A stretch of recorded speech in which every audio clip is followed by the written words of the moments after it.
Hello সবাইকে, আশা করি তোমরা সবাই খুব ভালো আছো। আমি আবার চলে আসলাম আরেকটা নতুন ব্লগ নিয়ে, তো দেখতে থাকো।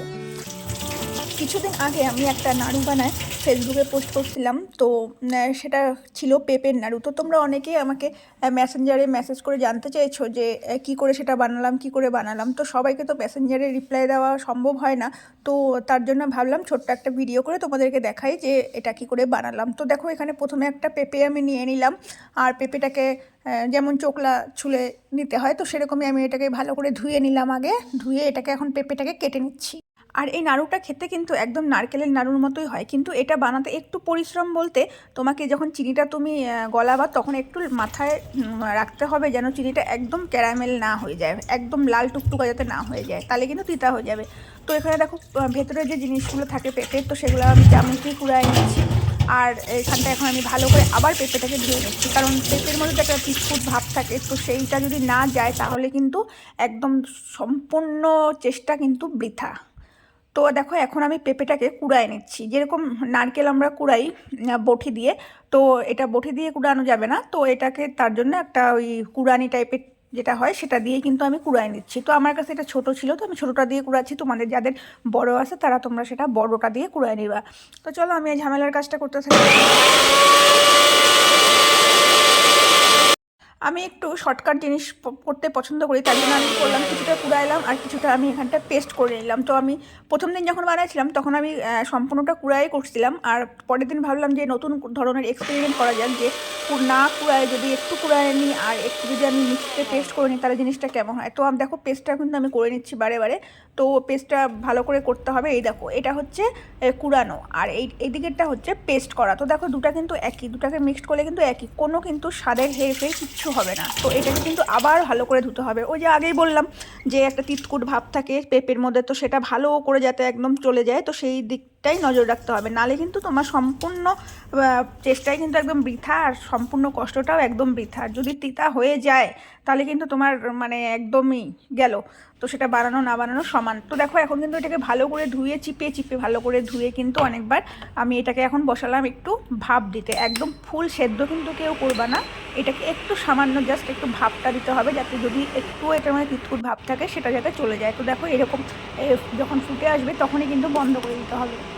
আর হ্যাঁ, তোমাদেরকে আমি বলি এটা কিন্তু আমার রেসিপি একদমই না, আমিও কিন্তু এরকম ফেসবুক না ইউটিউব থেকে দেখছিলাম একজনের, তো দেখে আমি ভাবলাম তাহলে আমিও চেষ্টা করে দেখি। তো তারপরে যখন আমি করলাম তো দেখলাম সত্যি ভীষণ ভালো হয় খেতে। তো নারকেলের নাড়ুর মতো, আর এটা পেঁপের নাড়ু, কিন্তু টেস্ট কিন্তু অলমোস্ট এক। তো ভালো লাগে খেতে। তো নতুন ধরনের একটা, সবসময় তো নারকেল কিনে কুড়ায় অত ঝামেলা করা যায় না, কিন্তু পেঁপেটা সবসময় করা যায়। আর দেখতেই পারলে আমার বাড়ির লাডলা এসে একটু রাউন্ড দিয়ে দেখলো যে দিভাই কী করতেছে।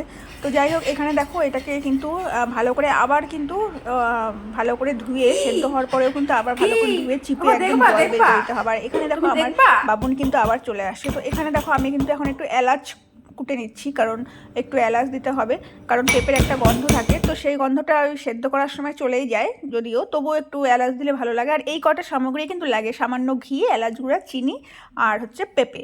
তো দেখো কড়াইটা আমি বসায় দিলাম, আর এই স্টেপটা হচ্ছে সব থেকে গুরুত্বপূর্ণ। এখানেই কিন্তু খেলাটা একদম শুরু হতে পারে, আবার শেষও হতে পারে। তুমি যদি মনে করো এই স্টেপটা করার সময় তোমাকে কেউ ডাকলো আর তুমি টুক করে গিয়ে দরজাটা খুললা বা একটু জানলা দিয়ে কথা বলতে গেলা, তাহলে কিন্তু তোমার খেলা শেষ এখানেই। সেটা কিন্তু করা যাবে না। এটা একদম দাঁড়ায় থেকে তোমাকে নাড়ায় নাড়ায় নাড়ায় নাড়ায় কিন্তু এটাকে একদম গলায় ফেলতে হবে। আর গলাতেটা এমনই হবে যাতে পুরা লাল টুকটুকা না হয়, কারণ লাল টুকটুকা হলেই কিন্তু একদম তিতা হয়ে যাবে এটা। প্লাস পেঁপে যদি তিতা থাকে তাহলে তো গেল, নাড়ু তো নাড়ুর জায়গায় একদম ভোগে চলে যাবে। তো এই দেখো এইভাবে কিন্তু আস্তে আস্তে আস্তে আস্তে এটাকে নাড়াইতে থাকতে লাগবে। আর হচ্ছে তোমার একদম দাঁড়ায় থেকে কিন্তু এটাকে করতে হবে, এটাকে কিন্তু ছেড়ে কোথাও যাওয়া যাবে না। তো এখানে দেখো এইভাবে যখন রসটা চিনিটা পুরো গলে যাবে তখন কিন্তু দেখবো এটার মধ্যে একটা লাল লাল ভাব চলে আসবে। এই দেখো এই পজিশনে কিন্তু তোমাদেরকে নামায় নিতে হবে। তারপরে দেখো এখানটায় আর কিছুই করতে হবে না। তারপরে যে পেঁপেটা ছিল ওই পেঁপেটাকে এটার মধ্যে দিয়ে দিতে হবে, যেরকম আমরা নারকেলের নাড়ুতে পাক দিই সেরকমই কিছুক্ষণ এটাকে পাক দিতে হবে। তারপরে এটার মধ্যে একটু সুজি দিতে হবে, কারণ বাইন্ডিংয়ের জন্য একটু সুজি লাগবে, কাঁচা সুজিটাই দিতে হবে, বেশি নাই। দেখো আমি কতটুকু পরিমাণে দিলাম, এইটুকু একটা পেঁপের জন্য কিন্তু এইটুকু পরিমাণে সুজি দিলাম, তো এনাফ। তো বেশি দিয়ে দিলে কিন্তু আবার সুজির নাড়ু হয়ে যাবে সেটা। তো যাই হোক, এখানটা দেখো এলাচটাও দিয়ে দিচ্ছি আমি এখন। এলাচও বেশি লাগে না। আর এখানটা সামান্য এখন আমি ঘি দিয়ে দিব, যে যে যেরকম ঘি পছন্দ করো সেরকম দিবা। তো আমি এখানে 1 চামচ মতো ঘি দিয়ে দিচ্ছি। আর আমার এটার জন্য 1 চামচই যথেষ্ট। তো 1 চামচ মতো ঘি দিয়ে দিচ্ছি, একটা সুন্দর ফ্লেভার দিবে ঘিটা। আর দেখো এটা কিন্তু এরকম হয়ে গেল, যেই জলটা ছিল সেটা কিন্তু সুজিটা টেনে নিছে। তো নিয়ে কিন্তু এখন আমার এটা হয়ে গেল। তো এবার কিন্তু আমি নাড়ুটা করবো, আর নাড়ুটা কিন্তু গরম গরমই করতে হবে, ঠান্ডা করলে তো জানোই এটা জমে যাবে। তোমরা তো সবাই নাড়ু বানাও, আমি তো বানাই না কোনোদিনও। আমি নাড়ু কিন্তু আজকেই প্রথম মানে পেঁপের নাড়ু দিয়েই করলাম শুরুয়াত। নারকেলের নাড়ু বানাতে দেখি মাকে, কিন্তু আমি কোনোদিনও করি না। তো এখানে দেখো এইভাবে কিন্তু যেভাবে নাড়ুর পাক দিতে হয় ওই গরম অবস্থাতেই কিন্তু করতে হবে। তো দেখো এখানে কিন্তু আমি একদম গোল গোল করে নিটোলভাবে একদম পাকায় নিচ্ছি। তো দেখো একদম সুন্দর কিন্তু এরকম হবে। যদি এর থেকে একটু হালকা কালারও তোমরা চাও তো একটু আগে নামাবা, চিনিটা গলে গেলেই নামাবা, তাহলে একদম সাদা সাদা হবে। তো সেটাও করতে পারো। আবার একটু লাল লাল হলেও কিন্তু, কিন্তু বেশি লাল কিন্তু ভুলেও করতে যাবে না, তাহলে কিন্তু একদম তিতার মানে করলার থেকেও জমে তিতা হয়ে যাবে।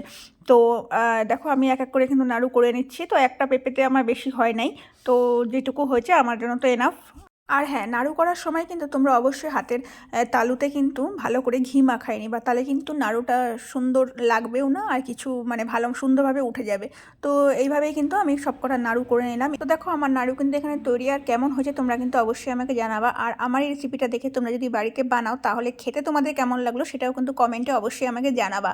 তাহলে আজকে ভিডিওটা এখানেই শেষ করি। ভিডিওটা ভালো লাগলে অবশ্যই লাইক কমেন্ট করতে কিন্তু তোমরা ভুলবা না। সবাই খুব ভালো থেকো, সুস্থ থেকো এবং শীতটাকে উপভোগ করো। তো আজকের জন্য টাটা।